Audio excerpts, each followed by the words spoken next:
کے ساتھ حسن سلوک کرو۔ او بھائی، مسافر اپنے گھر میں کتنا ہی دولت مند سہی، اب وہ سفر میں ہے، اب وہ پتہ نہیں کس مجبوری میں ہے۔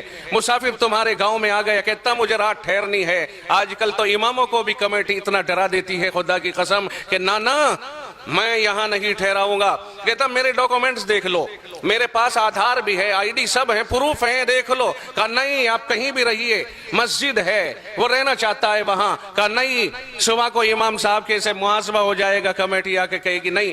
بورڈ لگا دیے یہاں مسافروں کا ٹھہرنا ممنوع ہے۔ جو رب کہتا ہے مسافروں کے ساتھ بھلا سلوک کرو، ہمارے یہاں تو مسجدوں کے اندر کی بدسلوکیاں ہونے لگ گئی، اوروں سے تو کیا لیں گے۔ اور چو کفر از کعبہ برخیزد کجا ماند مسلمانی، جب کعبۃ اللہ میں ہی کفر ہونے لگے پھر اسلام کہاں تلاش کرو گے؟ جب مسجدوں میں جہاں شانتی کی امن و امان کی جگہ ہیں وہیں مسافر کو قیام کی اجازت نہ ملے اور مسلمانوں کے یہاں قیام کی اجازت نہ ملے تو پھر ایمانداری کہاں اور امن کہاں ہے؟ ہم لوگ اس کو خوب جانتے ہیں۔ اور جو لوگ مسافر بحالت سفر خاص طور سے مدرسوں کے چندہ کرنے والے ہوتے ہیں ان کے سامنے یہ بڑی مشکلات آتی ہیں۔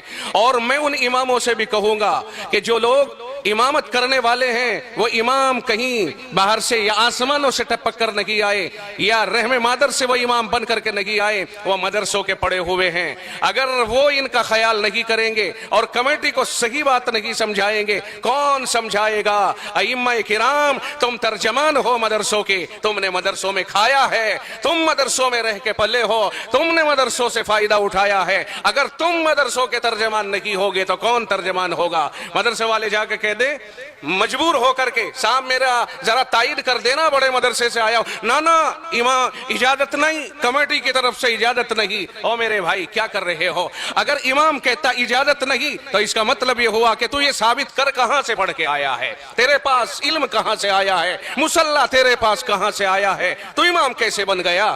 میں کہتا ہوں 11 مہینے مقتدیوں کا ذہن بنانے کی امام کو کوشش کرنی چاہیے اور وہ یہ طے کرے اور کہیں اور لوگوں کو اتنا آنے والے مسافرین کا اتنا شوقین بنا دے کہ انتظار کریں اور یہ کہیں مسافر آج کہاں ہیں، کہاں ہیں سفیر، کہاں ہیں مدرسوں والے؟ لیکن ہم نے خود کاٹ دی رسی، ہم نے خود اس طرح کا برتاؤ کر دیا۔ باز روتا ہوا مسجد کے گیٹ سے نکلتا ہے۔ خدا کی قسم اس کے اوپر نظر ثانی کرنی چاہیے۔ اماموں سے میں کہتا ہوں دست بستہ کہ آپ حضرات کو نظر ثانی کرنی چاہیے اپنے موقف کے اوپر۔ اگر امام پھر بھی اپنے سخت دلی کا مظاہرہ کرتا ہے اور اس کی سمجھ میں نہیں آتی ہے، پھر میں کھل کر کے کہتا ہوں وہ مسجد کے مصلی پر امامت کرنے کا حقدار نہیں ہے۔ ایسے آدمی کو وہ مدرسوں کا دشمن یا ایسے لوگوں کا دشمن قرار دیا جانا چاہیے۔ میں بہت کھل کر کے کہنے کا عادی ہوں اور یہ بات میں بہت کھل کر کے کہہ رہا ہوں۔ خدا بندال خیر میرا موضوع امامت کے اوپر نہیں تھا۔ میں نے کہا ابن السبیل قرآن کہتا ہے، میں نہیں کہتا، میرا رب کہتا ہے مسافروں کے ساتھ اچھا سلوک کرو۔ پوچھو ان سے تیرے ساتھ کیا پریشانی ہے۔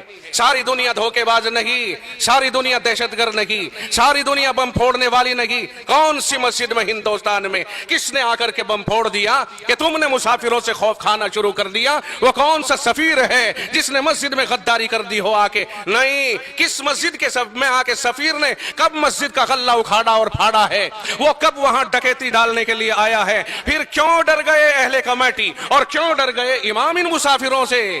ہم کہتے ہیں ان کی مدد کرو، انہیں روکو، انہیں ٹھکانہ دو، انہیں روک انتظام کرو، انتظام ان کے لیے مناسب انتظام ہونا چاہیے۔ ہر مسجد میں مستقل ایک مختص کمرہ ہونا چاہیے کہ آنے والے سفرا کے لیے ٹھہرنے کا ہے۔ قوم اگر آپ نہیں ٹھہراؤ گے قوم مسلم تو انہیں کون ٹھہرائے گا؟ یہ اپنے گھروں سے بیگانے ہوتے ہیں اور قوم کے بچوں ہی کے لیے ہوتے ہیں، دین اسلام کے فروغ دینے کے لیے اپنے کندھے پہ یہ پار لے کے چلتے ہیں اور اپنے آپ کو اس کے لیے یہ گویا وقف کر دیتے ہیں۔ آپ اپنے گھروں میں رہتے ہو، یہ درد بدر ہو کر در کی ٹھوکریں کھاتے ہیں، کس لیے؟ تھوڑا سا چندہ ہو جائے اور جا کر کے مدرسے میں جمع کر دیں، بچے پڑھیں گے، خرچہ اٹھے گا، مدرسے چلیں گے، تعمیر ہوگی۔ اگر آپ انہیں مشکوک سمجھو گے پھر بتاؤ مجھے ان کی امداد کون کرے گا اور ان مدرسے والوں کو پناہ کون دے گا؟ اور سن لو، اگر رب ذوالجلال کو اس ادا کے اوپر ناراضگی ہو گئی پھر بتاؤ ہمارا تعاون کون کرے اور ہمارا پیچھا کون چھڑائے گا؟ اگر رب نے ایک بار بھی اپنا فیصلہ کر دیا،